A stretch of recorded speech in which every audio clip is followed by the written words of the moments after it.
Британскиот пејач Роби Вилијамс изјави дека во последно време има сериозни проблеми со видот за кој верува дека се поврзани со инјекциите за слабење што ги користи.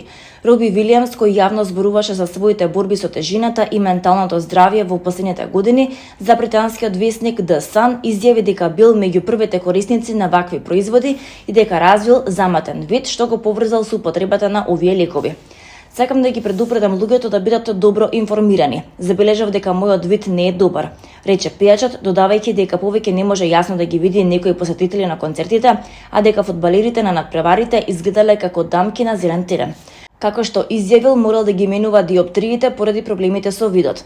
Вилијамс додаде дека слушнал слични симптоми од други корисници на лекот за слабење. Актерката Сандра Булок е видена првпат во јавноста по речиси една година додека вози низ Лос Анџелес. Булок била во друштво на 15-годишниот син Луис, кој седи на предното седиште, додека нивното верно куче зирка низ прозорецот.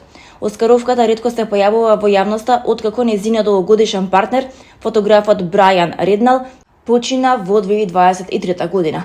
Тие се запозна кога таа го ангажираше да го фотографира роденденот на Луис. Двојката имаше јавно деби на црвениот килим во 2015 година, а Булок го нарече љубовта на нејзиниот живот во емисијата Разговори на црвената маса во 2021 година.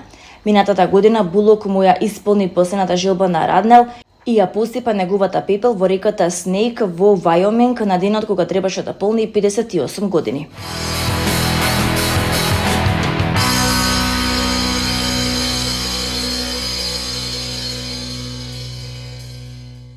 Македонскиот филм Диџеј Ахмед во режија на Георги Унковски направи голем подвиг, за само 2 дена освои 6 престижни награди на 3 различни филмски фестивали во Европа.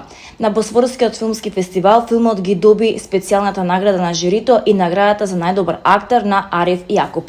На Севилскиот европски филмски фестивал Ахмед повторно ги воодушеви жирито и публиката, освојувајќи ги Гран Прито на жирито и наградата за најдобар актер. На интернационалниот филмски фестивал Брауншвајг пак филмот беше признат како најдобар европски дебютантски или втор филм на жирито и ја освои наградата на публиката за најдобар европски дебютантски или втор филм.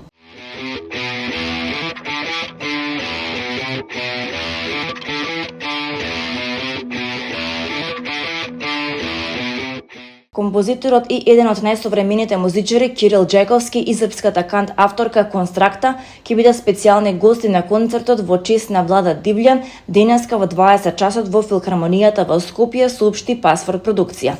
Насловен Само една љубов имам, на концертот ќе настапат пријателите на Дивљан од неговата невладина организација, при што ќе ги изведат хитовите од сите фази на неговата кариера. Концертот е дел од фестивалот Таксират. Оваа година се одбележуваат 10 години од смртта на Дивљан, еден од најхаризматичните рок музичари во поранешна Југославија, што беше повод за ваква балканска турнеја.